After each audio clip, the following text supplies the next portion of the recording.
This session we will look on how issues related to equality and feminism have been expressed in society at large. And I will also add that I will, of course, speak partly also from the context that I come from, which I suppose you could say Europe and America. This is sort of the same sort of history around these issues. I will also acknowledge that different parts of the world are on different sort of spots when it comes to these ideologies. At the same time, of course, the Western culture has set a standard that affects the whole world. So I think this will be relevant in certainly big parts of Asia too, and you are free to use the material in the way that feels relevant to your setting. But it's usually said that the modern form of women's movement, in the West at least, took shape in the late 19th century. As always, there are, or were, a number of precursors to this movement. There were some Enlightenment philosophers and also female writers, people like Mary Wollstonecraft and others in the 18th century already, that sort of pushed an agenda that could be called a women's movement agenda. But the broad women's movement emerged about 100 years later than that, in the 19th century. I can say from the start that I am, when we talk about the first wave of feminism, I think we have a new slide for that. I am generally positive to that movement, so I'm not sort of against everything that I talk about today, but I will have some critical remarks, especially on second and third wave feminism. But the truth of the matter is that quite a few Christians were also part of the first women's movement, so that is something I think we can be actually quite proud about.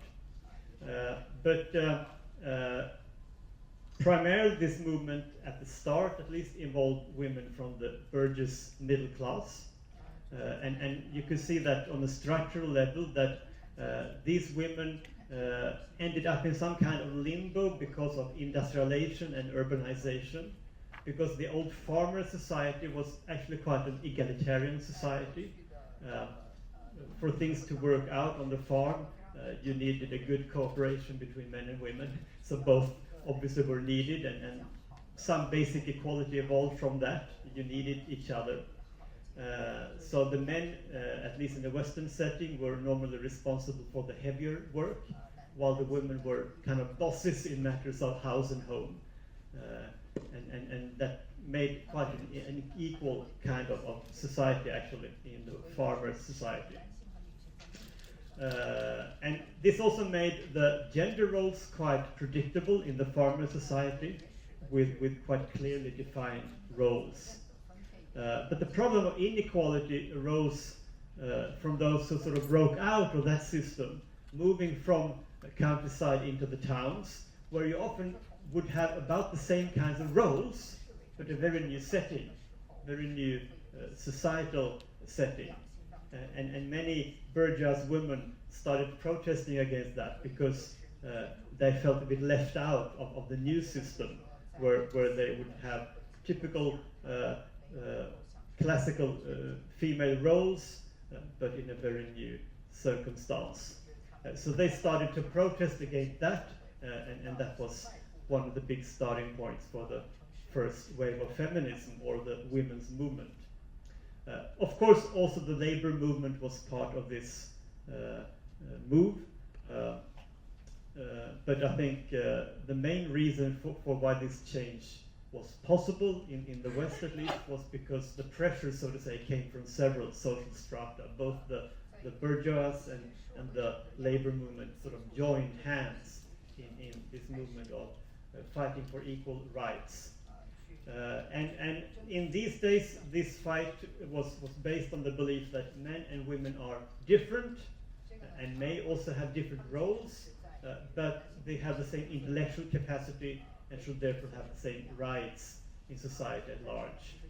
And of course, one major issue was the right to vote in the elections, but also higher studies, that both men and women should be allowed to do university studies, for instance. That was not the case in the 19th century necessarily. And as I already said, this movement involved quite a few born-again Christians, both men and women, especially from the revival movements. In Europe, we had in those days quite a few state churches that were quite a big part of sort of the societal system, and it was not necessarily from them that this movement came, but from the revival movements. There was a strong push for what we now know as democracy and equal rights. The first Baptist church in Sweden, I think that's an interesting example. They had voting rights for both men and women already in the 1850s, whereas it took 70 more years for women to be allowed to vote in public elections in Sweden, which was in 1921. So that's quite a telling statistic. This started much earlier in the revival movement than in society at large.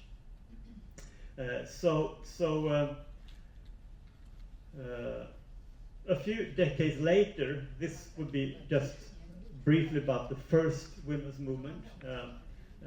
We saw the emergence of another wave of feminism, and actually that's when the term feminism was coined, with slightly different perspectives. And it is often said that the starting point for this movement was Simone de Beauvoir and her book The Second Sex, which is from 1949. It's a classic. So de Beauvoir, she was the partner of Jean-Paul Sartre, who may be familiar to some of you.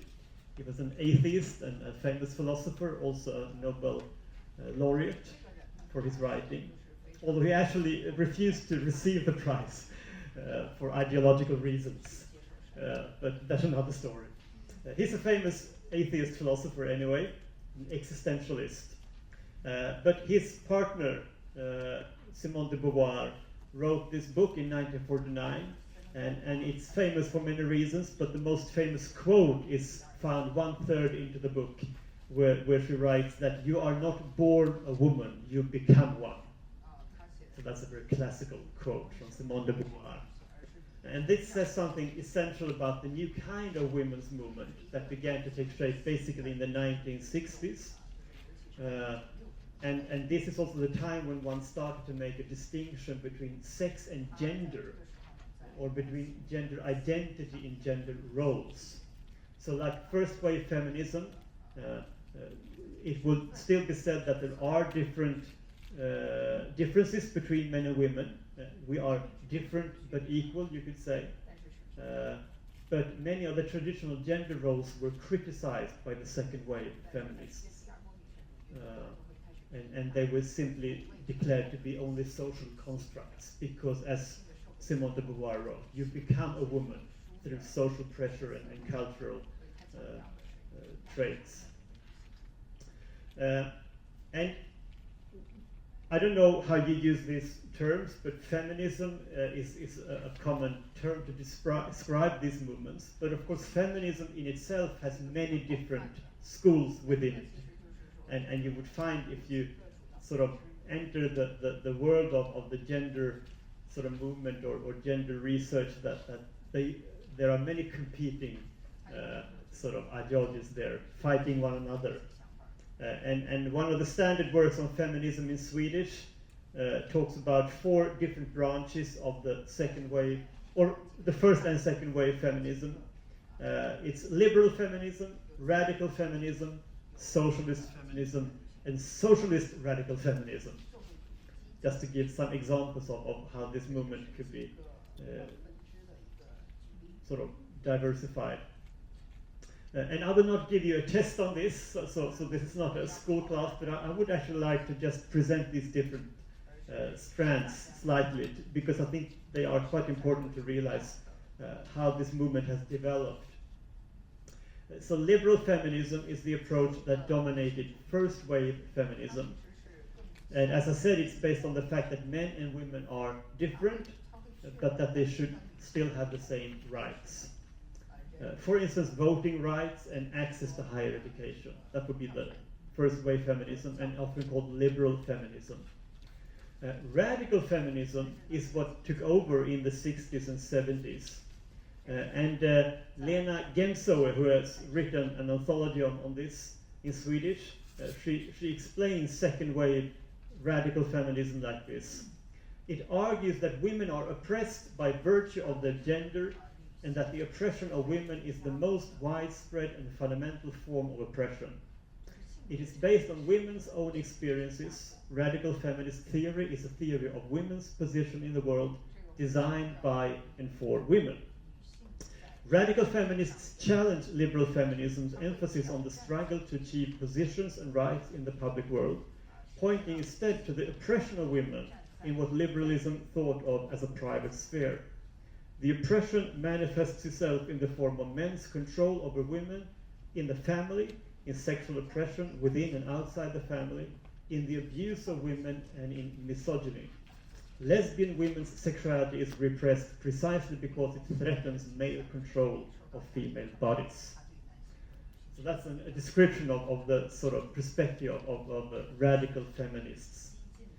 So you could say that the pitch is raised here compared to the first wave feminism, because liberal feminists, they appeal to men's reason and stress that their demands are not unreasonable. That's how Lena Gemsoe puts this.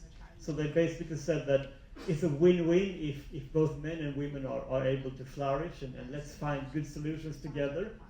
The radical feminists sort of raised the stakes and were a bit more aggressive, rather saying that the men are a privileged class that we should sort of oppose, and more like a closed fist fighting back. So you can see quite a big difference in strategy and also attitude. And of course, radical feminists also coined this phrase with patriarchy, the system of male domination of women, that is repeated across the globe, and that is to be opposed. And as I said already in start, I certainly see that there are parallels to this way of thinking and what we read already in Genesis, where I think a consequence of sin was an unrighteous dominance of men above women. But we will unpack this and see different good things and bad things with these ideologies. But certainly that is something that is strongly emphasized by radical feminism. But to these two basic schools, we can also add socialist feminism or Marxism and socialist radical feminism. And we will see when we come to queer theory that Marxism has a quite strong influence on that ideology. And for Marxism, it's not patriarchy, but rather the capitalist system that is the primary enemy. That is classical Marxist theory. And because of this, one doesn't talk so much about the specific oppression of women, but rather general class oppression. But by involving women in this fight and taking control over the means of production, that's what the Marxist ideology would say, they should be able to gain the liberation that they are seeking for. That's the socialist feminist perspective. And then you have the socialist radical feminism. And then you have the categories of gender and class together, so that they are linked to one another.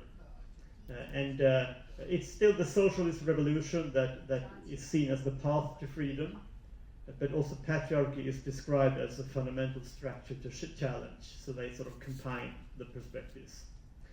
So this may sound now like a class in history or philosophy, but I will soon try to show how these different ideological standpoints actually have quite a lot to say about also today's feminism, and of course also how we as Christians can relate to these different ideologies. But before we get into that, I want to introduce some more key concepts and also say a few words about third wave feminism. But we start with the concepts. We need to understand the difference between essentialism and constructivism. How many of you are familiar with those expressions? Essentialism and constructivism. A few of you, yeah. I will explain them because I think these are really key to understand how the debate around these issues look like today. Essentialism is the way of talking about gender that looks at male and female, or masculinity and femininity, as inherently created. Or if you use a less religious language, biological condition. You are born that way, it's essential. And based on this approach, you would say that differences between men and women are inherent characteristics of the different sexes. And as I said this morning, they are governed by things like biology, our chromosomes, our hormones, and so forth. This was actually the self-evident starting point for almost all feminism until the 1970s. It was acknowledged that men and women are indeed equal, and this is an essential difference. We can't do anything about it, but we have a responsibility to create good opportunities for both men and women to flourish. And as I said, many Christians would identify with that movement, and I certainly do myself. This, if you call it feminism, could be called distinctive feminism, which is an approach that emphasizes the differences between men and women. We are essentially different, but we should have equal rights. Constructivism, on the other hand, talks about gender as something that is made, just like Simone de Beauvoir. It's not something that is, it's something that is made. So gender differences, especially that which we have described as gender roles. Nowadays we tend to say only gender, in scientific circles at least, or social gender. These are considered human constructs. And since they are constructs, our gender roles are constructs, since they are that, we can change them, obviously, because what is constructed can be reconstructed or deconstructed. And this creates quite a big open space where it's quite uncertain what is male or female. There is maybe no true answer to that question according to second wave feminists. We are more individuals, and our biological gender has very little to say about how we behave or think or act as humans. So here we would rather emphasize the similarity between the sexes, and many second wave feminists actually go quite a long way to sort of push the agenda that men and women are essentially the same. It's just social constructs that makes us sort of have different expectations maybe on men and women. And that's why this is called equality feminism instead of distinctive feminism. It emphasizes that we are basically the same. And looking at today's Western world, it's certainly true that the constructivist camp has won the battle. Basically all feminists, at least in Scandinavia today, are constructivists. You can hardly find a feminist that is essentialist today. Whereas in the first wave, that was the totally dominant perception of gender. And that in turn has paved the way for what is now called third or even fourth wave feminism. I will not speak about fourth wave, but third wave feminism, which evolved in the 1990s in the West. And one way of just maybe introducing the difference of these three waves could be this matrix, where you see the first wave, who would have its heyday in the late 19th century up until the early 20th century. Second wave feminism came in the mid-60s and dominated, at least up until the year 2000, in a Western context. I don't know actually what you would say about here in China. I suppose it differs in different parts of China too. Certainly we see third wave coming from the 1990s onwards and affecting the culture in a fundamental way. So what are the key issues here? Well, in the first wave, we saw voting rights, higher education, and so forth.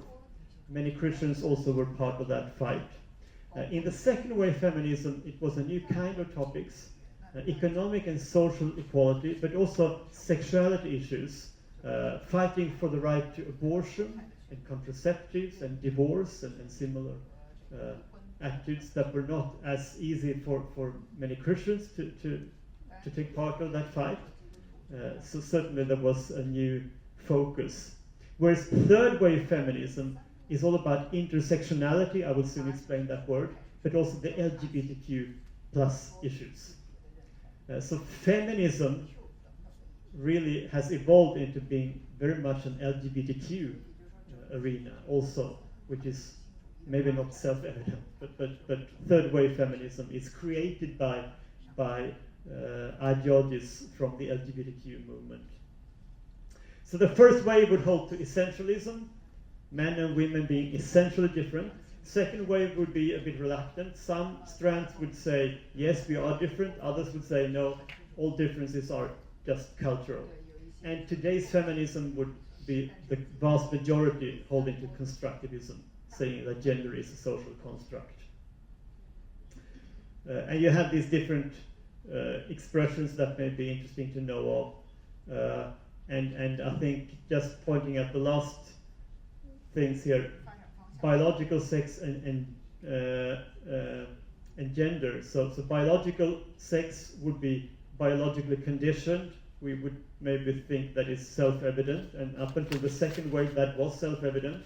But third wave feminists actually says that even our biological sex is in some way socially conditioned, which is quite an interesting leap of thought. And I will explain that soon a bit more. But we see the same with gender or gender roles, that first wave feminists would say that that is also a sort of an outpouring of our biology, outcome of our biology, but later on that was perceived only as a social construct. Do you follow me here, or is this sort of, does it make sense? It's a short version of a big move, but I think it's good to know about these things. So I will now say a bit more about third wave feminism, with one of the biggest stars of this movement would be the American philosopher Judith Butler. And what Butler does in her books is that she undercuts the whole division that has been made traditionally between biological sex and social gender. And she says that both these aspects of human sexuality or humanity are constructs. So to her, there is no such thing as a true or original masculinity or femininity. Everything is constructs. And Judith Butler expresses it this way, that gender identity and gender roles should be seen as expressions of permaformativity. Permaformativity. I don't use that word very often. We sort of perform roles that come from our expectations of what it is to be man and woman, but there are no true masculinity or femininity. These are only permaformativity. An important background to this way of thinking is found in Butler's own experience as a lesbian woman. She is a homosexual, and her philosophical project, you could say, revolves around the idea that she does not want to stigmatize sexual minorities. So many sexual minorities, of course, feel a bit left out or under pressure for being minorities. So her project has been, how do we include the minorities into mainstream and say that they are basically no more different than anyone else. So her desire is to say that we find a way of approaching the topic of gender that doesn't exclude anyone. So to achieve that, she says that all forms of gender identity and sexuality is relative. Gender is fluid. Identity is fluid. So we're just on the spectrum, a fluid spectrum, and some are there and some are there, but you can also move around on this spectrum. So for instance, on one part of your life you may be a heterosexual, another part of your life you may identify as homosexual or even transsexual. And you can go back and forth on this spectrum. That is queer ideology. Gender and also identity being fluid. And as I said, this is her way of including sexual minorities, because if everything is fluid, no one can claim that we are the minority, or that we are the majority. No, we are all just individuals on this spectrum. And this has been very influential and laid the foundation for what we call third wave feminism.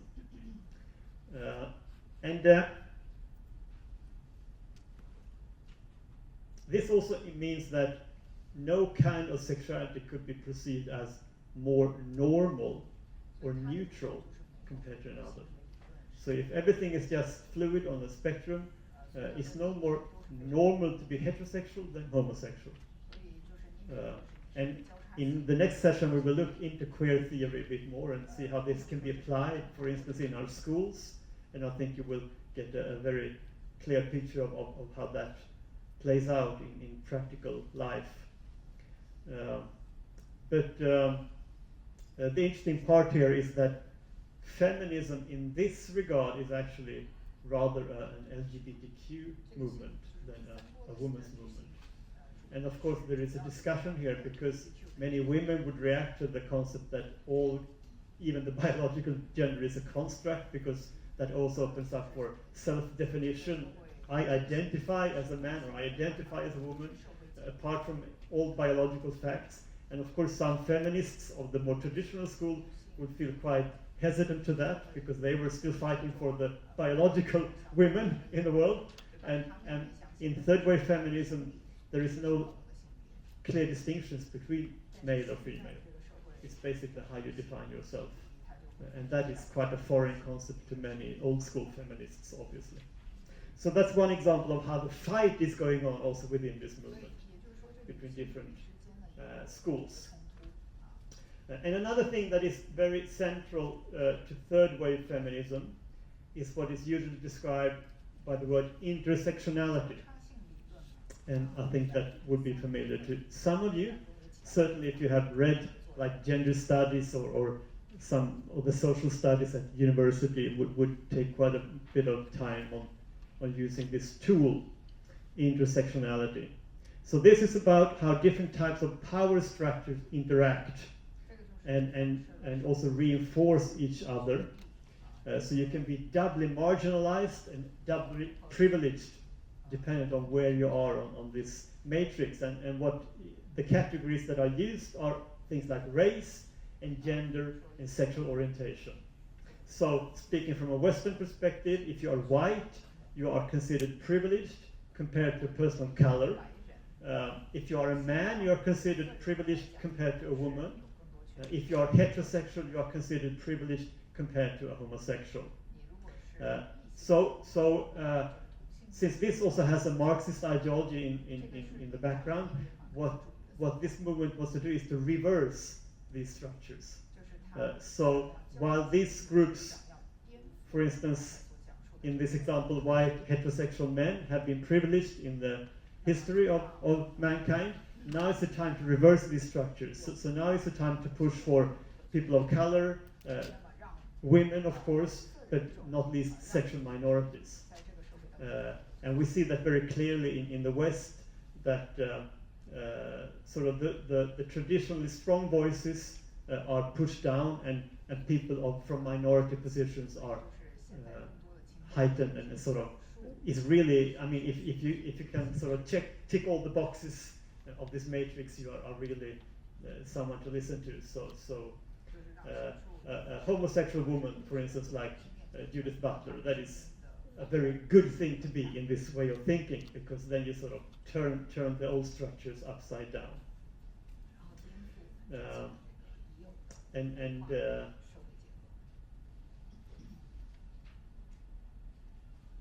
Yeah, I think we see quite strongly the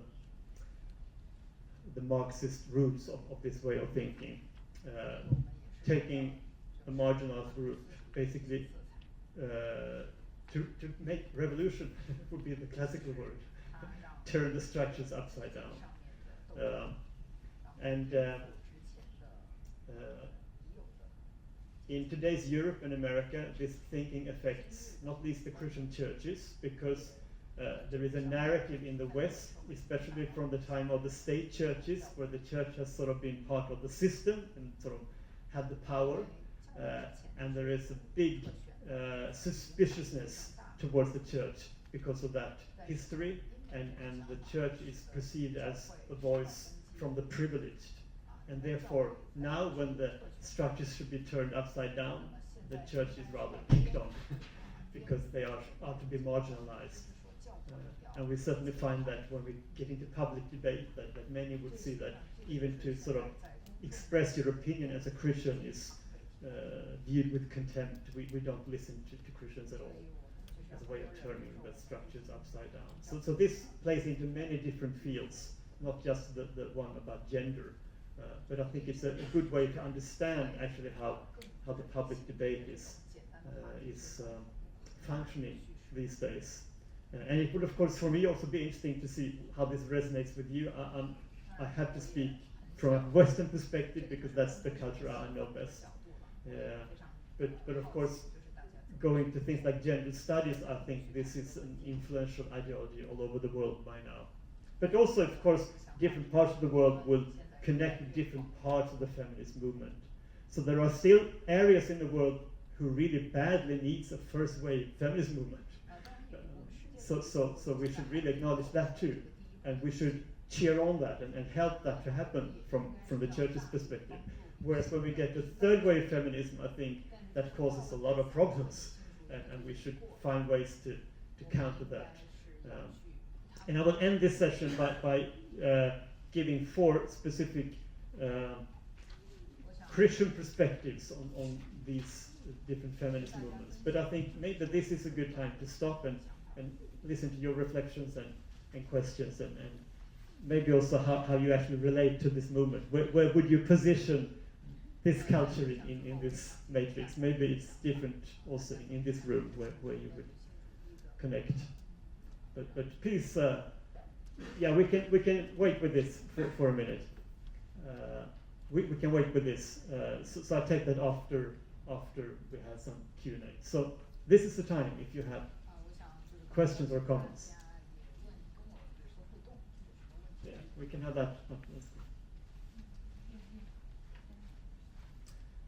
It's a crash course in gender theories, but I think it's actually quite helpful to understand the differences here, because they have very different consequences. And I also think it's very important to see the differences between the feminist movement or women's movement, or even actually the LGBTQ movement, which is what gender movement has become very much these days. Hello, good morning. I just have a simple question. Just want to understand the American way of DEI, it coming out of the third wave or the second wave? The DEI comes, well, both second and third wave, but the DEI works with equity. That is, you should have equal outcome, which in itself builds on the assumption that men and women are essentially the same. Because if men and women are different, we cannot claim that it should always be the same outcome or same proportion of men and women in all arenas. So DEI is very much in conflict with what I shared in the first session, I would say. And to me, it's actually against relevant science on the matter, because there will be differences in outcome on different arenas. But with first wave feminism, I would still say that we should give men and women equal opportunities to all arenas in society. But we should not be surprised if there will be some differences in proportion. I mean, for instance, different parts of work, there will be some gender differences because we are different on the bell curve. How is that, is this very American DEI or is it coming from Europe? Well, DEI, so it's diversity, equity, and inclusion. Yeah. So the concept is quite American, but the idea is the same with many I mentioned that second wave feminists tend to be equality feminists, in contrast to distinctive feminists. So already there we see the root of this. You emphasize the similarity between the sexes rather than the differences, and you make a point of emphasizing the similarities. So I would say that the root of this is common in both Europe and America, but politically it has actually been even stronger in America last decade, I think. Yeah, the woke movement, of course, is another expression pushing this agenda. And the woke movement is very much LGBTQ issue, of course, too. So second wave and third wave, they come together in some areas. In some areas they go different ways. Sorry, what was woke again? Woke? Yeah, woke is a sort of an expression. To be woke, I mean, it's a term from revival, actually, being revived and awakened. And in this case, it's to be awakened to the realization that there are no essential difference between men and women, and that there are no essential difference between being heterosexual and sexual minority. Everything should be equally sort of celebrated.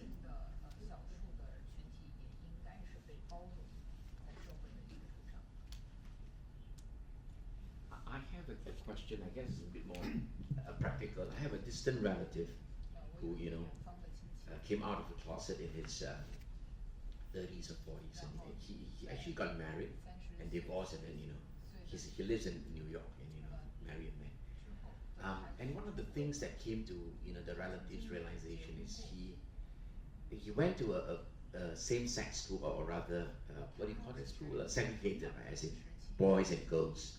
And is there a correlation, meaning to say, as we are considering whether we should send our kids to only one sex school, should we refrain from that? I mean, are there evidence that if you go to the only sex school, that there's a propensity to become one or something? Yeah. Well, I would say that's several different questions in one, because there is a lot of research that has been done on homosexuality, and the last two sessions, of course, we will focus on homosexuality, and most research points to the reason behind homosexuality as being social reasons or psychological reasons rather than biological reasons. And this, by the way, is another difference within the LGBTQ movement, because the early gay movement emphasized you are born this way, you may recall, whereas that is not supported by science. There is no homosexual gene, but there may be some genetical influence on it, but mostly it's sort of social factors. So that could, of course, speak in favor on the theory that there may be more instances of homosexual identity on an all-boys sort of school. But I don't know if there is science supporting that. I haven't seen those kinds of statistics. I would personally say that there are quite good reasons to have mixed schools, because you get this kind of relaxed relation to both your own and the other gender. And as I said before, men and women do complement one another, and if we have only boys and only girls, we will lose out on some of that. But that, of course, is ultimately the choice of the parents, what you want, and there, I suppose, are good and bad things about that.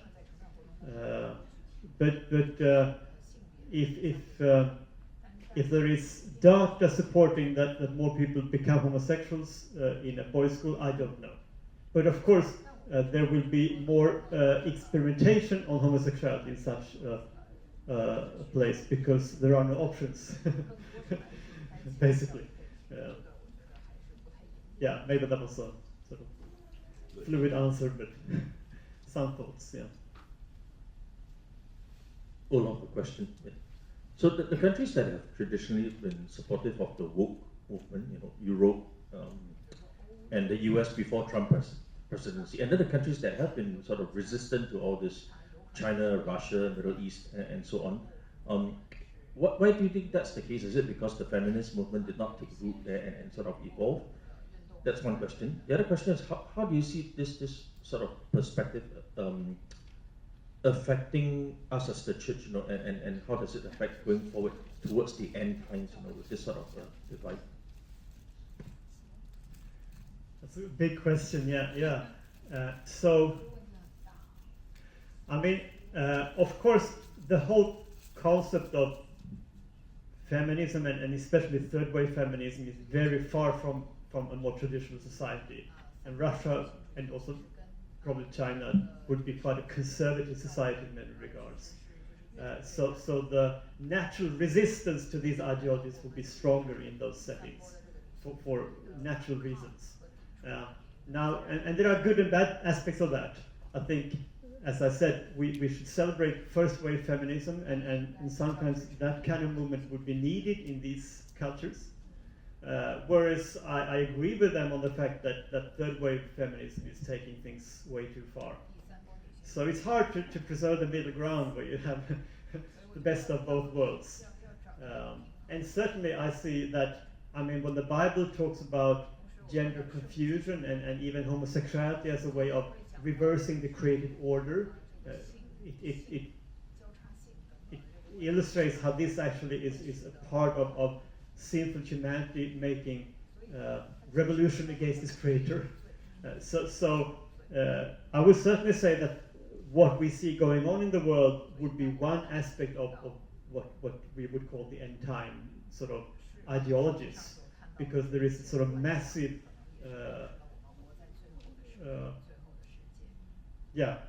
what do you say, uproar or revolution against the created order today. And you will see this even more thoroughly when we look into queer theory. And it's interesting, I mean, in the creation account in the Bible, you see God splitting darkness and light, the earth and the sea. He creates the animals from the different species. I mean, it's order. He's ordering creation. Whereas queer theories say, no, everything's fluid. There is no order. We are just fragments, just individuals. To me, that it's perceived as heaven. I would say, no, it's hell. Because when everything is fluid, that is not paradise. That is the opposite of paradise. So certainly I think it's a spiritual dimension to all this, which plays very well into the Bible's description of the end times.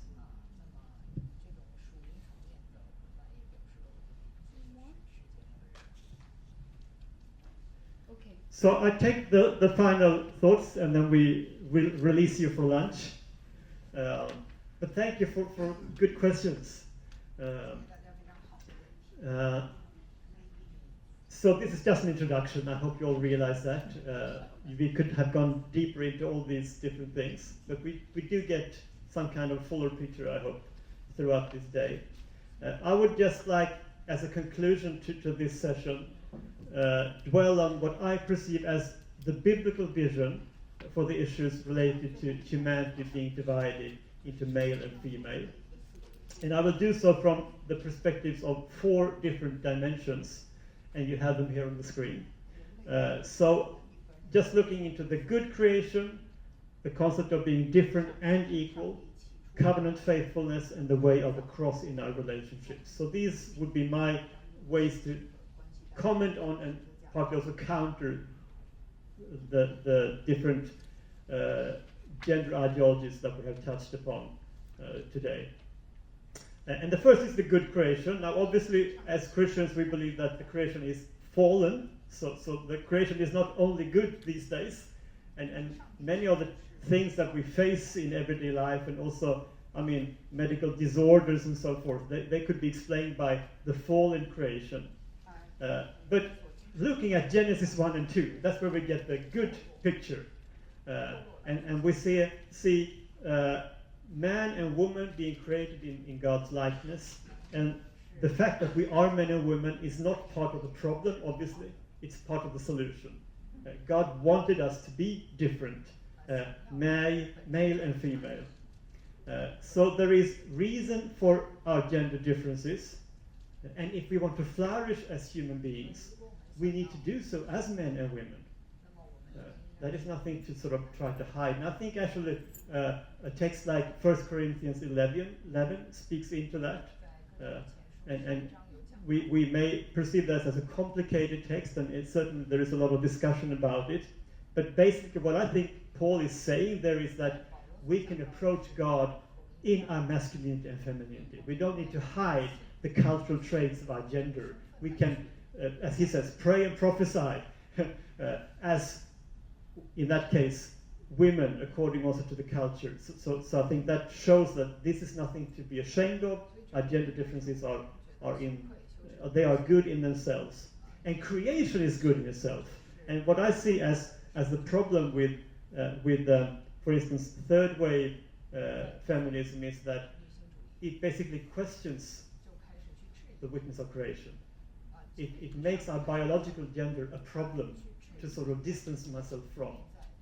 And I think we should go the other way. We should embrace our biological gender. And of course, in the next session, we will talk about trans and the trans movement, which is a very radical form of gender movement, basically identifying with the opposite sex, which raises a host of other issues, and we will look into that. But basically, as Christians, we affirm creation the way it was from the start is good. So let's not oppose the creation order. But secondly, I would also say that we are, as humans, different and equal. So I don't share the position of most radical feminists that say that in order to be equal, we need to be similar, basically. And they go at length to sort of try to prove that men and women are not that different at all. We are basically the same. And of course, we are all humans. But we don't need to be afraid of the differences that are there. I actually see that there is a beauty in the tension between masculinity and femininity, a big part of God's creation that we should celebrate. And therefore, I am not afraid that in some situations there may arise distinctive male or female roles that reflect these differences.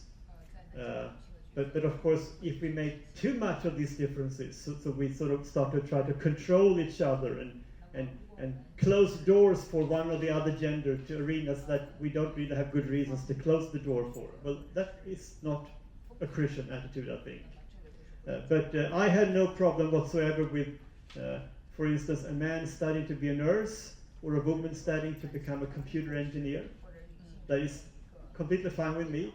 On the other hand, I'm not very bothered by the fact that there will be a majority of women studying to be nurse and a majority of men in the computer engineering department. That's fine with me. So that's why I think DEI is a problem, saying, no, it needs to be 50-50 in all departments. Because that's a denial of quite basic truths about humanity. So you see the different extremes here. One extreme would be to close the door, no men allowed to be nurses. Of course they are. But if there happen to be 80% women in that department, that's also fine. We don't need to force 50-50 on that. Because we are different, and there is a variety of personalities around. Then, of course, when the Bible talks about gender issues, it is also quite focused on the concept of marriage, which is, of course, the most foundational creation order when it comes to gender. We find it already in Genesis 2. And the biblical vision of the covenant in marriage is between a man and a woman. I think one profound thing about marriage is that many of the feminist ideologies emphasize the individual. And the further you go, second and certainly third wave feminism, you have a radical individualism that even denies that you belong to the group of one or the other gender sometimes. And the same ideology would often say that marriage is questionable because in marriage you become dependent on someone else. And one thing that has been very strong in feminist movement is the striving for independence. Now, I can understand that if you come from a context where you have a very traditional way of perceiving gender roles, I mean, there are cultures where the woman basically becomes something that the man owns as a thing, a commodity. And that is not the biblical picture. The biblical picture is two equal individuals on free will joined together, becoming one. But in doing so, they do become dependent on one another. And that is something we should embrace. And I think here is a very strong counterculture towards second and third wave feminism. I remember a text that I read when I studied theology by a feminist theologian who argued for marriage as being mutual independence. Two individuals walking side by side but not being dependent on each other. And I just thought, what is this? That is so against the biblical concept of marriage and actually when we married, we added to our marriage vows that we accept being dependent on one another. Just stating that in front of God and the people, and we don't regret that. We think that is actually the biblical concept of marriage, and that certainly counters a lot of the feminist thought that we have seen today. And I want to end with the fourth thing here, the way of the cross in our relationship. The big reformer Martin Luther, he said that marriage is our very best training in picking up the cross. Because it's a covenant where we get lots of opportunities to learn and practice sacrificial love. So every Christian is called to take his cross and follow Jesus. And Luther said, well, the best way of doing so is get married. Because you will have to practice sacrificial love. And that goes, of course, both for men and women. And we see it very clearly in the text like Ephesians 5, where Paul stresses this very strongly. And this, of course, fundamentally clashes with the battle rhetoric we often see at not least second wave feminism. We should rather fight for our rights and fight back and take no sort of... I mean, we should not accept bad attitudes, but the Christian sort of way of melting down that is really by changing hearts and showing love and sort of winning the other person's heart. I think maybe that is one of the most challenging parts of both the Christian message, but also where the Christian gospel challenges power structures in a very different way to this world. The church has really changed society, and I started off today with talking about how the church evolved in the Roman Empire, where there were strong structures and really bad ideals. Still, Paul and the other apostles don't advocate for revolution, saying that we should overturn the political structures. No, they say we should live out our message with Christ as our example, and through that, from the bottom up, that society was changed. Even slavery was abolished after a few hundred years, because the Christians started to behave very differently towards their slaves than the secular counterparts. They treated their slaves as fellow human beings, maybe even brothers and sisters if they were Christian. And through that, it was not possible to have that institution ongoing in the same way as it used to be. So it's a slower way, which may be provocative in one sense, but in the long run, it seems to be the winning way, because it changes heart, not just structures. And where we have Christ as our model, and start practicing that also in our intimate relationships, very specifically in our marriages and families, that could eventually overturn the whole society in a very powerful way. So that would be my 4 sort of Christian perspectives on the gender issues. You can read Ephesians 5 if you want to have a good biblical presentation of that kind of message too.